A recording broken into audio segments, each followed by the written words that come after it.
Special thank you to my YouTube members and patrons for supporting the channel and supporting my content.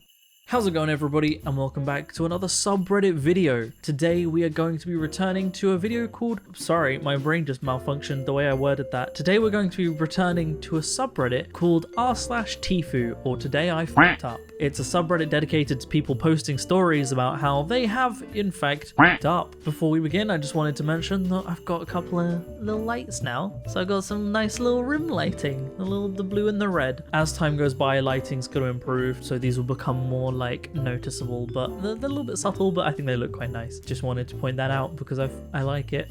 Let's get into the subreddit, shall we? Tifu, I'm a terrible parent. Today I gave my 4-year-old his first existential crisis. I did one of those age progression apps that aged me to age 70. I showed it to my son, not even thinking about the consequences of my actions. For a little backstory, we just moved in with my best friend who recently lost her grandma to old age. It was my son's first exposure to death, and he is very matter of fact about it. When my friend or her boys talk about her, he will sometimes chime in with gems like, yeah, but she's dead, so. He has asked all of the normal questions about death that 4-year-olds have, and I think he basically understands it. His response to this pic was not what I was expecting. He completely broke down, and for almost an hour he just cried and wailed, "I don't want you to get old and die, mama. Please don't get old and die, mama." He repeated it over and over as if him saying it would somehow will me into existence forever. Nothing I could do or say would comfort him. He did this until he passed out. It was bedtime. I think for the first time he realized that I would die and what that actually means. Did I traumatize my baby? I feel so stupid for showing him that picture. I should have known. Too long, didn't read. I showed my son an age-progressed picture and he proceeded to have a complete emotional breakdown. I don't think you've traumatized him, and I think coming to terms with death is a normal and important thing for children. Like, it's going to happen in his life one day, whether that be you or other things along the way, you know, pets, other family members, etc. And coming to terms with what that means is important for growth and development of a child. I think he's 4 years old, right? It's going to be a scary thing for him to learn, but he's gonna get over it. He's gonna find things to distract him. He's gonna remember this moment, but it's not gonna be like a severe, like, this is a moment I will remember for the rest of my life. I am traumatized by the concept of death. Like, unless he obsesses, which can happen, but generally people have things like OCD and obsess over concepts like that. But yeah, I mean, it's a subject he's going to have to like encounter. So teaching him about it and stuff is ultimately a necessary part of life. So this one is a post in 3 parts. And to say that it started off not really believable, but maybe a little bit believable and ended with nobody believing them, you'll see what I mean. So it started with Tifu, by hooking up with my professor's daughter. I am a typical university student just trying to get through finals week. Tonight, after a very stressful day of exams and studying for an ancient literature class, I decided to casually scroll Tinder. It had been a while and I just needed to de-stress. Little did I know, this would cause me more stress than I could possibly imagine. I swiped right on a girl who was less than a mile away. She was 25, a little older than me, but she was super hot and seemed into me, so I went with it. She invited me over to her apartment and she said she had to go in 20 minutes, so make it fast. Needless to say, we got straight to business, but about 3 minutes after we began, we heard the front door open. She told me to stop, so I stopped, and we listened. The footsteps came in our direction, and I got pretty scared. I expected it would be like my parents caught me a few years ago with my ex, and it would be embarrassment all around. Not at all. The ancient literature professor, who I absolutely despise, and whose test I was frantically studying for, walked into the room and froze. He saw her, gasped, then saw my face. His face turned red, and he screamed, "Get the f*** out of my house!" I'm pretty sure I lost some of my hearing from how loud he yelled. Anyways, I put my shorts on and ran back to my quad. Now as I lay in bed, all I can think of is how my college professor saw me naked. Not just naked, but raw dogging his daughter without any clothes at all. He already didn't like me, and he is a very tough grader. So I already know that I'm going to absolutely bomb this final and destroy my GPA. I see him tomorrow at 11. Wish me luck, and I'll update with what happens. Too long, don't read. Professor professor I hate caught me with his daughter and I have his final tomorrow. And then the second part, tifu update by hooking up with professor's daughter.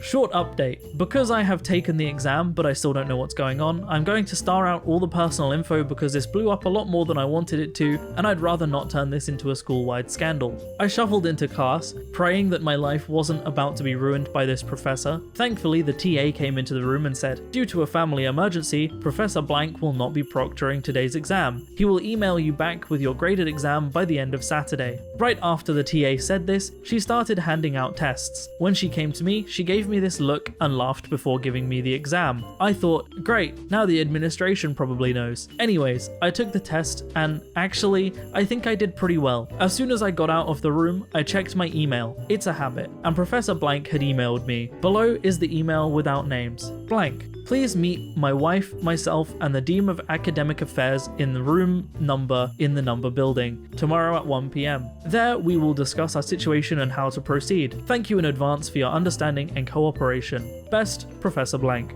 I don't know what to think. First of all, I didn't do anything wrong. I have no idea why his wife is getting involved, but there was verbal and written consent, and if I need to, I can use the Tinder DM history to prove it. Also, his daughter has an IUD, so there's no way that this is going to turn into a pregnancy. The main thing I'm worried about is how this will affect my relationship with my professors and the administration. I guess I'll update again tomorrow after the meeting. Too long don't read. Professor didn't show up. I took my text, but he emailed me saying he wants an administrative meeting. Edit. Okay, after reading comments about it possibly being his wife, his reaction and the meeting makes a lot of sense, and she never said anything about her and his relationship. However, I still very much hope that's not what happened, and I just terrified him at the thought of being his future son-in-law. Tifu update. I cuckolded my professor. You guys wanted an update, so here it is. Over the last couple of hours, I have gone from being terrified of possibly getting sued to possibly becoming a school legend. Unfortunately, a few of my friends found my Reddit post, and because of the class name and my professor being absent, they know exactly what happened. Anyways, here's the update. Right after making the last post, I got an email saying the meeting had been changed. Everyone involved was supposed to meet a little later in a noise-proof room, because they didn't want anyone else to hear or get involved.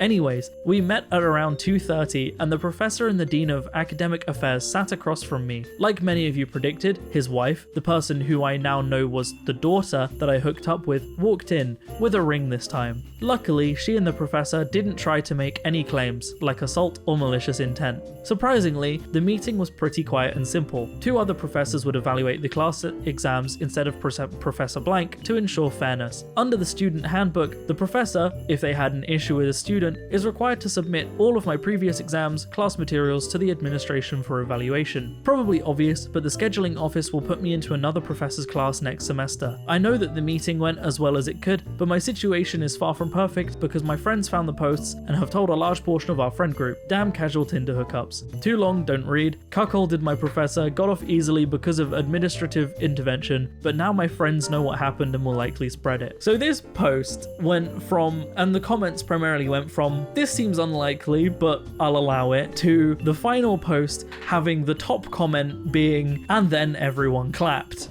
So the comments started ripping this apart, essentially, pointing out lots of plot holes, all of the unlikeliness in things that happened, and how the person here making this post clearly hasn't actually gone to university because there's lots of little things that they clearly don't understand how work. Like, for example, the professor doesn't grade the work at university. Yeah, they do. Do they? Yeah. A lot of people said that if you had like a full-on test, your professor wouldn't be the one grading it. It depends. And like assignments and stuff get graded, they get sent off to be graded, do they not? No. Are you sure? Yeah. As a current university student, no. Basically, so what happens is different modules are run by different professors or lecturers, and the professor or lecturer for that module will grade the assignment and then will often send it off to a second body to then regrade the assignment, to like IV it, so to make sure that there's no biases or anything. So all of my exams and assignments that I've had back were graded by the professors or lecturers that ran the module. So They're not lying. I don't know if it maybe doesn't work the same in America, but that's what a lot of the comments said. Really? Yeah, a lot of the comments were pointing that out and saying that there's a lot of things. Also, assignments are sent in anonymously, are they not? Yes. You don't have your name on an assignment, right? Which adds another element of like Oh, I didn't realise. because the even if the teacher is grading them, he's not gonna know whose it is. But also, like, there were multiple plot holes people pointed out, like for the fact that this professor of a university has a 25-year-old wife, which seems a little like sus, yeah. And also that after only a couple of hours of talking, OP was having sex with a woman in an apartment that she knew her husband could walk in on, unprotected, with a stranger that she'd known for like 3 hours. A lot of people were just like, there's a lot of things in this that are not really adding up. Why did the teacher's assistant know what happened? Like, if you'd been cucked by your student, you wouldn't tell your TA, would you? Like, there were a lot of things that people were like, okay, yeah, no, things are adding up to not making sense here.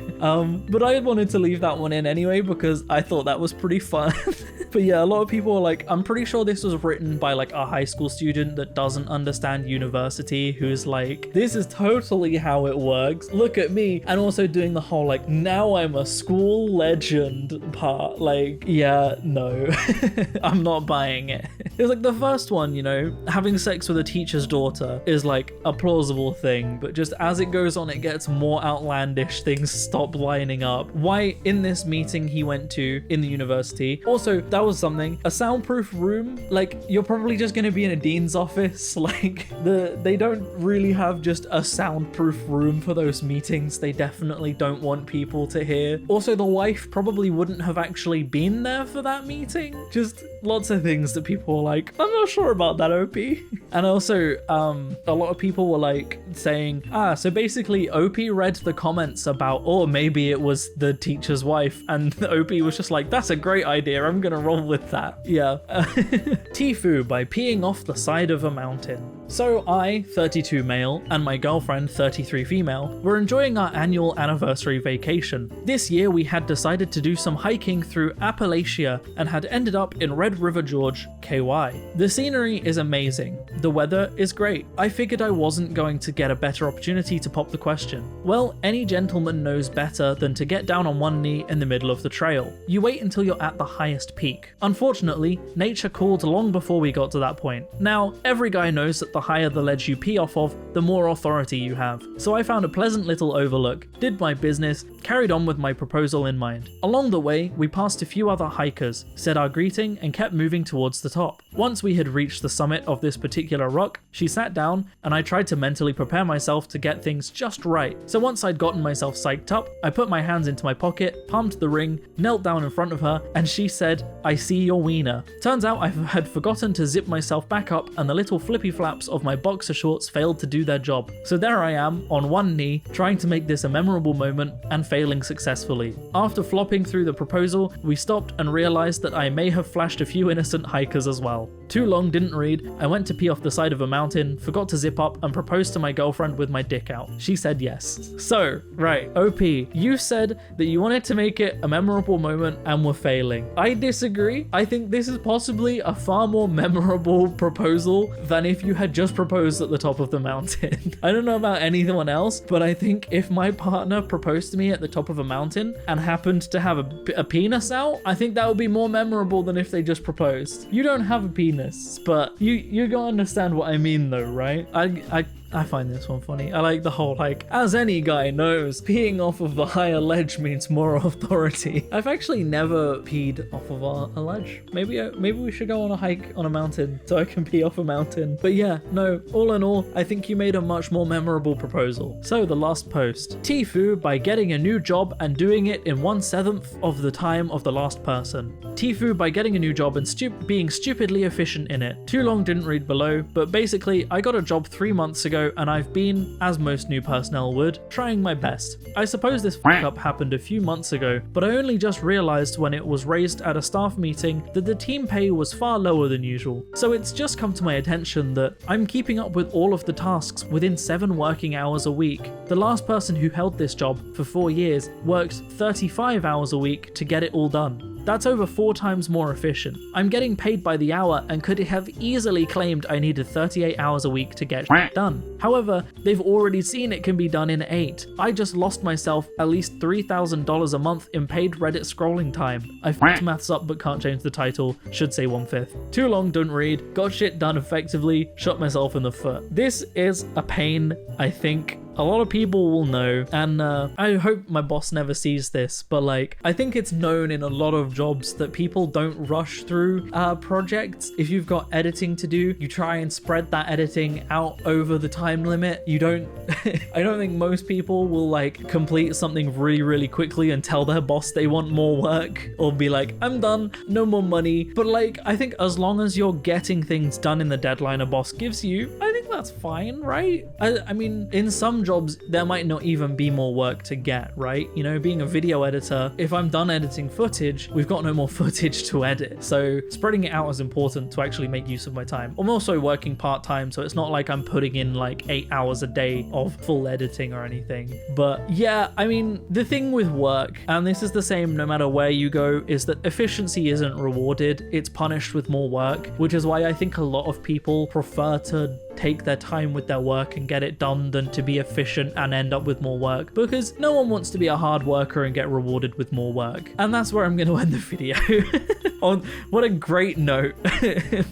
What a life lesson there to end with, is that no one wants to be efficient at work. If you want to support me in making more content like this, then I have a Patreon in the description down below, or equally you can click on that join button on the channel to support me. It helps a lot more than you might realize, but by no means should you feel like you have to. I'm going to keep making content regardless. Special thank you to all of the incredible, wonderful, amazing people that do support the channel. All of you are on screen right now. All of you make things like me and Leo moving here possible. It would have been so much more difficult for us to find somewhere to live if I didn't have the additional income of YouTube and Patreon and all of that. Effectively, judging by how much electricity we use a week, my YouTube money pretty much pays off our electric bills. So it genuinely, it helps. Like, you know, it's helping us eat. This is a thumbs up from Leo. It helps us eat, it helps us afford rent, it helps us afford electricity and water. So thank you to everyone that does support the channel. You have made this possible. Other than that, thank you so much for watching, everybody. I hope you have enjoyed, and as always, I will see you in the next video. Peace out.